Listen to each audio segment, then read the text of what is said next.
Hey guys, just thought I'd do a quick look at some of my Prime Transformers. I'll start off there with the Autobots. And I'll just go down to this shelf because it's a little bit easier this way. And I've got all the Beast Hunters from Season 3 and the Rise of the Predacons movie. And then we've got over here, we've got all Predaking and all the Predacons. I really like these, some of my favourite ones. And then this is the last shelf. That's all the Decepticons I managed to get. And I just thought I'd have a quick look. Oh, wait a minute. What's that? Ah! I know someone who's been looking for one of these. Sorry, Simon, that's my one. But shall we take a closer look at him, shall we? Yeah. Be right back.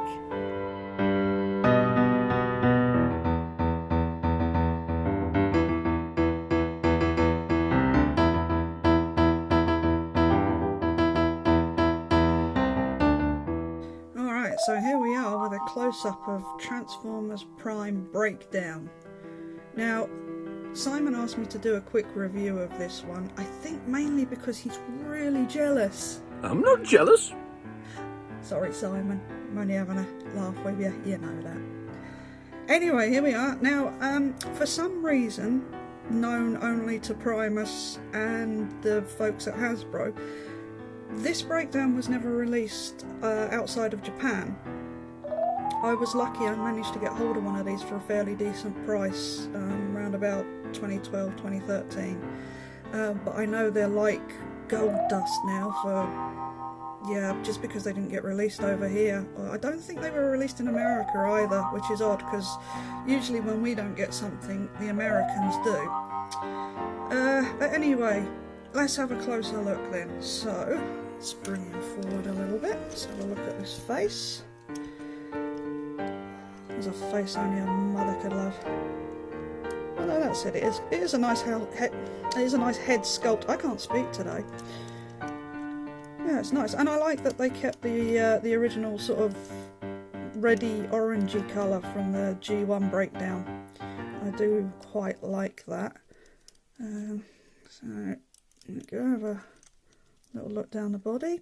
All of these details here and this silver, these are all stickers. For some reason, all the arms microns came with all these stickers rather than paint apps. I don't know if it's because they were trying to cut back on costs or, you know, whatever reason it was, but and it's odd because it's Takara, and Takara don't usually come with stickers. As far as I'm aware, this is the only line that did. So, I don't know, maybe they were looking at times yet to come. What with all the stickers we get these days. I'd rather have the paint apps backed, to be honest. But there we go. So it's got some nice detailing there on the back as well, like this spare wheel. This is nice. Does it rotate? No, it doesn't rotate. I've had this figure for, what did I say now, about 7 years. I've only actually recently managed to get all of my Transformers out of storage, so the figures that I've had for a while, going back now and looking at them, it's like, oh, it's like a whole new figure. It's really weird. But anyway, there we go. So there's a quick look at him up and down the back there. Let's see if I can get him to stand again, because he wants to keep falling over backwards. Okay, that's that. Let's have a look at his micron. Let's just pop him over there for a sec and we'll have a look at this micron. Again, the same as with the main figure itself, all of this detailing, it's all stickers you had to apply.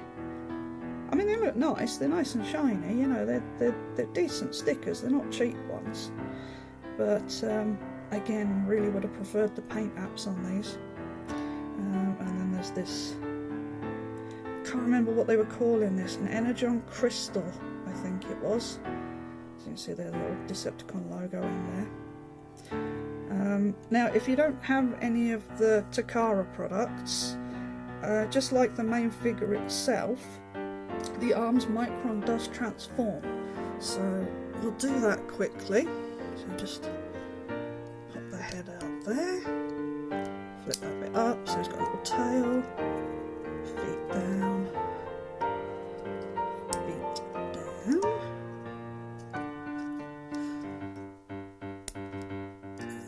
there you go. And yeah, Breakdown gets a little rhino dude with a single eye. Oops, knocking me old set over here. That's clever of me, isn't it? There you go. There you go. I think this is one of the more successful arms microns. Some of them were really, really bad. But I do quite like this one. This one's quite nice. And you can see he's got a couple of 5mm ports on each of his legs here. So if you wanted to, you could add in more arms microns. I believe there was a set that you could make into, I think it was the Star Saber you could make. But I might be misremembering, it's been quite a while. I've got all my microns in a little box. So if anybody's interested in seeing more reviews of the Takara Prime figures, do let me know. I'm happy to do some. I know they're a bit old now, but you know, maybe somebody wants to see what the microns look like, or you know, see what the difference is between the Takara versions and the Western versions. So I can do that. I can do that for a couple of them anyway. I can't do it for all of them. I don't have like twice the amount of figures. I don't have like 2 of everything. I think I've got like a couple of knockouts. So I've got like the Western knockout, and I've got a Takara knockout. So happy to do those. Let me know. Anyway, that's enough of that. Let's take him out of the way for a minute, and we'll get back to Breakdown himself. Right, let's have a quick look at the articulation. He's quite a bulky bot, so he doesn't have massively wonderful articulation. It's okay. So you can move his head. It does go up, so he can do that famous bit that Emgo does, which I'm not going to steal. You can do side to side, although not very much because his chin gets in the way. You could lift it up and do it, I suppose. You could be looking at something over there. Maybe he's looking at Starscream. It doesn't really go down. You can get a little bit... Oh, I mean, just... No, not really. I was going to say you can get a little bit of quizzical, but you can't really. It's not really anything there. Arms sort of go up and down, but these bits get in the way. It does rotate, so you get some nice rotation there. It does go in and out here, but again, things get in the way. There is some rotation here, and this is quite tight, this bit. Up and down. There is a little bit of articulation in the hands, but it's basically just where it transforms. So it's not massively wonderful. You do get waist swivel. You get a ball joint at the thigh. So out, back, out to the side, not all the way. Upper thigh rotation. You get a knee bend. Not great, but then again, it's got all this junk hanging off of him. And the feet do go up and down. No side to side on his feet, which is a little bit of a shame, but it's not too bad. It's not too bad. It's a, what are we talking now? 10-year-old figure. So there we go. I just want to stand. I had this trouble while I was trying to get them all to stand on my shelf. It was like every second transformer just fell on its face or backwards. It was like, oh, stand. Anyway, right, let's have a look at him with another Voyager from the time. And because Starscream was stood right in front of him, I'm going to bring Starscream in. And it takes up my entire view there. You remember those old test cards from the 80s, you know, that used to come up on the BBC? And it said, please stand by, technical difficulties. I need one of them. Because I tried to move the phone so I could get Starscream in, and it just all went to pot. So apologies for that. Anyway, let's get back on track. So here he is with Voyager Starscream at the time, and you can clearly see there's a massive height difference in the two of them, but then there's also a massive bulk difference. Breakdown is much wider. He's a huge bot, width wise, and Starscream is obviously much skinnier. So yeah, I think they work out in the end. I don't think there's too much in it when you come to like mass. But this was one thing that I did really like about the Prime line, where aside from Optimus and Megatron, who were ridiculously small, the rest of the bots seem to actually scale quite nicely. Now I will say I'm not a scale nut, but I do like it when they do at least attempt to look the same size as they are on the shows that we're watching. So I always appreciated that about Prime. So let's just pop Screamer out of the way for a minute, and for a comparison, let's bring in Soundwave from Siege, because I think everybody knows roughly what size he is now. So yeah, that's a bit more like it, isn't it? That's a bit more in scale with each other there. That looks quite good. Funny actually, the blue is very similar on these two. I don't know how well that comes off on camera. I mean, it's not important, but it's just interesting. It's quite it's quite close. Curious. There we go. Anyway, right, I'm going to pop Breakdown into his vehicle mode off camera, because it's been quite a while since I transformed this. I can't remember how he goes, so I'll be right back. Right, so we're back with him in his vehicle mode, and it does make for a really nice V mode. I have to say, I think this is one of the most successful Prime transformations.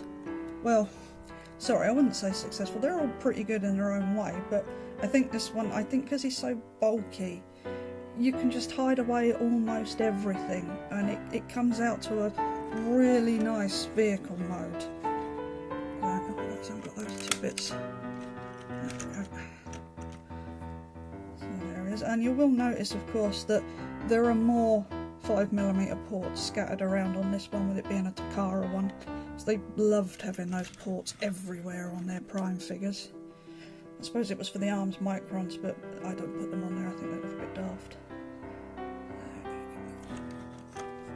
And this blue is actually a bit darker than it's coming off on camera. It's quite a dark blue. Like I said, if you've got that Siege Soundwave, then it's that sort of darkness of blue. So, the only robot kibble you can really see in this motor is his feet just popping out the bottom here. So overall is a really nice vehicle mode. Again, you can see more of those sticker details. You can see the Decepticon logos here, and there's some more of these here. Yeah, overall it's a nice vehicle mode. I do quite like it. It also occurred to me that I haven't got his best friend in the video with him, so here's Knockout. So you can see the two of them together. Now I have to admit, I'm a bit of a fan of Knockout. I think I've got a little tiny crush on him. I think he's brilliant. I love the scenes that he's in the show. So yeah, so there we go. That's the two. That's the boys rolling out to cause some trouble somewhere at a museum or a kids' party or something. Right, there we go. So I won't show him with Starscream again, because that's a truck and a plane and it looks a bit daft in my opinion. So anyway, there you go. That's a brief look at Breakdown, especially for Simon. So I hope you enjoyed this one, Simon. Like I said, any other Takara Prime figures you want to have a look at, let me know, and I'll be happy to do some. That's it for this one. I don't really have anything more to say about him, other than if you can get him, he is worth getting. I know that he is really expensive now, but he was a prime character. He was in it quite a lot. I still don't understand why they didn't release him outside of Japan. It makes no sense to me. So yeah, there you go. Thanks for watching. and I'll see you in the next one. Bye bye.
Fingers on plastic.